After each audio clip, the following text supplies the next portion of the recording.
우리가 함께 읽은 이 말씀은 어제 나눈 7장의 말씀에서 이어지는 하나님께서 아모스에게 보여주신 그 환상에 관한 계시, 환상에 관한 그 말씀인 것입니다. 이 환상들은 모두 북이스라엘의 심판과 멸망에 관한 것이었습니다. 오늘 네 번째로 보여지는 이 환상 또한 마찬가지인데요. 하나님께서 아모스에게 여름 과일 한 광주리를 보여주시는 것입니다. 그러면서 이스라엘의 심판과 멸망을 말씀하시는데요. 특별히 왜 여름 과일을 보여주셨을까 생각해 보면요. 첫 번째는 여름 과일은 이스라엘의 여름 과일, 우리의 과일도 그렇지만요. 잘 익은 여름 과일은 이내 상해버린다는 것입니다. 그만큼 이스라엘의 심판이, 북이스라엘의 심판이 임박했다. 이 과일이 이내 상해버리는 것만큼 너희의 심판이 코앞까지 다가와 있다라는 것을 하나님 말씀하시는 것이었습니다. 또 한 가지는 이스라엘의 농사의 절기로는 여름이 마지막 계절입니다. 그리고 이 여름 실과를 거두는 이 달이 마지막 달이라는 것입니다. 그렇기 때문에 여름 과일이 나오는 이때는 너희의 마지막 때다. 이제 곧 심판할 때가 이르렀다 하시는 하나님의 말씀인 것이었습니다. 그래서 그때가 이르면 3절의 말씀처럼 그 궁전의 노래가 애곡으로 변할 것이고 시체가 북이스라엘 곳곳에 쌓이게 될 것이다. 그 심판의 모습이 너무나도 두렵고 극심한 것이다 라고 하나님께서 돌이킬 수 없는 북이스라엘의 심판을 말씀하고 계신 것입니다. 이 심판의 환상을 보여주신 후에 하나님께서 또 이스라엘 백성에게 말씀하시는데요. 그것은 이것입니다. 너희가 왜 이런 심판을 당해야 하는지 아느냐 하는 하나님의 음성과 같은 말씀인데요. 4절 말씀에 보면 그들이 가난한 자를 삼키며 땅에 힘없는 자를 망하게 했다는 것입니다. 하나님의 정의와 공의를 굽게 하고 약한 자들을, 힘없는 자들을 괴롭게 하였다라는 것입니다. 이것은 아모스서에서 계속해서 반복되고 있는 말씀입니다. 그런데 그것이 5절의 말씀에 보면 너희는 이르기를 월삭이 언제 지나서 우리가 곡식을 팔며 안식일이 언제 지나서 우리가 밀을 내게 할꼬 에바를 작게 하고 세계를 크게 하여 거짓 저울로 속이며 라고 되어 있습니다. 뒤에 보면 나와 있는 것처럼 에바를 작게 하고 세계를 크게 하겠다라는 것입니다. 에바라는 것은 곡식을 담아서 이렇게 곡식을 담는 그런 어떤 도구를 의미하는 것입니다. 그러니까 에바를 작게 한다는 것은 무언가 곡식을 팔 때 적게 주겠다라는 것입니다. 그리고 또한 세계를 크게 하겠다라는 것은 당시에 그 세겔이라는 것은 은을 재는 그런 무게였습니다. 그런데 이 세겔을 크게, 그 은을 다는 이 세겔을 크게 하면 반대로 곡식은 조금 주지만 그 사람이 지불해야 되는 은의 양은 많아지는 것입니다. 그러니까 곡식을 적게 주면서도 많은 비싼 값에 팔겠다 하는 이 사람들의 그런 속임으로 그런 이득을 보려 하는 그런 모습이 드러난 그런 모습입니다.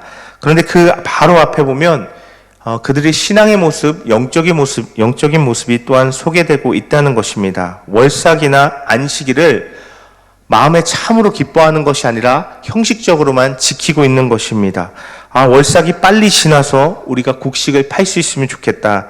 안식일이 빨리 지나서 밀을 내서 팔 수 있으면 좋겠다. 마음의 경제적인 이익과 마음의 어떤 다른 물질적인 것이 그들의 영적인 가치보다 하나님을 존중히 여김보다 그들의 마음에 컸다라는 것입니다.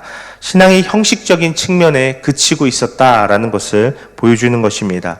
그런데 오늘 이 4절의 5절의 말씀은 그러한 그들의 신앙적인 영적인 모습과 그들의 실제적인 비윤리적이고 공의와 정의를 던져버린 삶이 서로 연관되어 있다, 하나였다라는 것을 보여주는 것입니다. 이들의 영적인 측면이 굽어 있고 하나님과의 관계가 깨져 있으니 그들의 실제적인 삶에서도 윤리나 어떤 하나님의 공의나 정의를 던져버린 채 악을 행하며 살 수밖에 없었다라는 것을 말씀하고 있는 것입니다. 이것은 우리에게 분명한 하나님의 음성을 들려줍니다. 그것은 하나님을 떠나서는 우리가 온전한 삶을 정의와 공의를 행하는 삶은 어떤 선한 열매를 맺는 삶을 살아갈 수 없다라는 것을 분명히 가르쳐주고 있는 것입니다. 이스라엘의 그런 겉으로 드러나는 악행과 죄악은 그들의 영적인 측면, 하나님과 꿰어진 관계에서 말미암는 것이다 라는 것을 분명히 우리에게 가르쳐주고 있는 것입니다. 그렇게 우리는 이스라엘 백성들이 다른 어떤 경제적인 것, 다른 어떤 자신들에게 유익한 것을 의지함으로 하나님을 멀리했던 것처럼 그러한 모습이 아니라 하나님 앞에 겸손함으로 하나님을 가장 귀히 여겨드리는 그러한 모습으로 하나님 앞에 더 가까이 딱 달라붙는 신앙의 삶을 살아야 한다는 것을 오늘 말씀을 통해서 깨달을 수 있어야 할 줄로 믿습니다. 그리고 나아가서요, 하나님께서 계속해서 이 이스라엘의 모습이 제시되는 것의 하나는 은으로 힘없는 자를 사며 신 한 켤레로 가난한 자를 사며 찌꺼기 밀을 팔자 하는 것입니다. 물론 이것을 사람을 돈 주고 사고 파는 그런 어떤 노예 이런 것으로 이해할 수도 있지만 경제적으로 속박을 시켜버리고 자기의 잡아매는 그런 모습, 경제적으로 어렵게 만들고 사람들 자신들에게 잡아매는, 억압하는 그런 모습을 이야기하고 있습니다. 그리고 또 찌꺼기 밀을 판다는 것입니다. 찌꺼기 밀 하니 우리가 그냥 우리말로 보면 그냥 좀 품질이 안 좋은 나쁜 밀을 파나보다라고 생각할 수 있는데요. 이 찌꺼기라는 말은 원어적으로 봤을 때 떨어져 나간 것이다 라는 의미를 갖고 있습니다. 다시 말해서 밀에서 떨어져 나간 것, 껍데기라는 것입니다. 이 껍데기를, 밀껍질을 밀과 섞어 팔면서 유익을 보는 그런 악한 모습들을 이야기하고 있는 것입니다. 비싸게 팔고 적게 주고 또 껍데기를 섞어 파는 그들의 아주 악한 모습, 가난한 자들을 더 힘들게 하고 굶주리게 하는 그런 악행을 드러내는 모습입니다. 이러한 그 북이스라엘의 모습으로 말미암아서요, 하나님께서 북이스라엘을 심판하실 수밖에 없다라고 말씀하시는 것입니다. 그런데 그날의 그 모습을 보면 하나님께서 8절과 같이 말씀하십니다. 이로 말미암아 땅이 떨지 않겠으며 그 가운데 모든 주민이 애통하지 않겠느냐. 온 땅이 강에 넘친같이 솟아오르며 애굽강같이 뛰놀다가 낮아지리라 라고 하나님 그 심판의 모습을 말씀하고 있는 것입니다. 특별히 땅이 흔들린다 라고 이야기하고 있습니다. 땅은요, 우리도 그렇지만 당시의 사람들도 땅은 가장 안전하고 땅은 가장 안정된 대상으로 의지할 수 있는, 발을 디딜 수 있는 대상으로 여기는 것이었습니다. 그것은 땅에 우리가 발을 붙이고 있는 이 땅도 마찬가지지만요, 이 이스라엘 사람들이 자신의 삶의 안정을 가져다주고 삶을 의지할 수 있는 그런 대상들 모두를 말하는 것입니다. 이미 앞서서 살펴봤던 것처럼 그들의 경제력이나 군사력이나 어떤 정치력이나 이 모든 것을 가리키는 것입니다. 그들이 마음이 내가 이것이 있어서 마음이 편안하다, 이것으로 인해서 안정감을 누린다 하는 그 모든 것을 하나님께서 흔들어 버리시겠다, 뒤집어지게 하시겠다라고 말씀하시는 것입니다.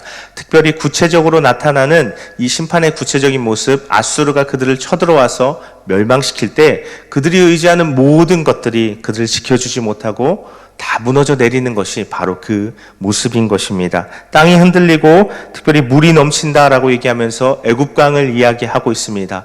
애굽의 나일강은 홍수의 때가 돼서 범람했을 때 그 범람함이 엄청나게 컸다라고 이야기를 합니다. 그러한 것처럼 그들의 삶 전체가 하나님의 심판으로 덮이게 될 것이고 피할 수 없다라는 것을 하나님께서 강조하시는 표현이었습니다. 그런데 그들의 삶이 다 무너져 내리는 그때에 가장 큰 재앙은, 가장 무서운 것은 오늘 11절에 하나님 말씀하시는 바로 이것입니다. 주 여호와의 말씀이니라. 보라, 날이 이를지라 내가 기근을 땅에 보내리니 양식이 없어 주림이 아니며 물이 없어 가람이 아니요 여호와의 말씀을 듣지 못한 기갈이라. 하나님께서 그날에 기근을 땅에 보낼 것인데 그것은 양식이 끊어지는 그런 기근이 아니라 하나님의 말씀이 끊어지는, 하나님의 말씀의 기근, 하나님의 말씀의 기갈이라 라고 하나님 말씀하시는 것입니다. 그래서 그날에는 하나님의 말씀을 얻지 못한다 라고 이야기합니다. 12절에 보면요, 이 바다에서 저 바다로 북에서 동쪽으로 다녀도 그 말씀을 얻지 못한다 라고 되어 있습니다. 그런데 여기에 보면 이 구한다, 얻는다 이 표현을 보면요, 찾는다, 만나다의 의미라는 것입니다.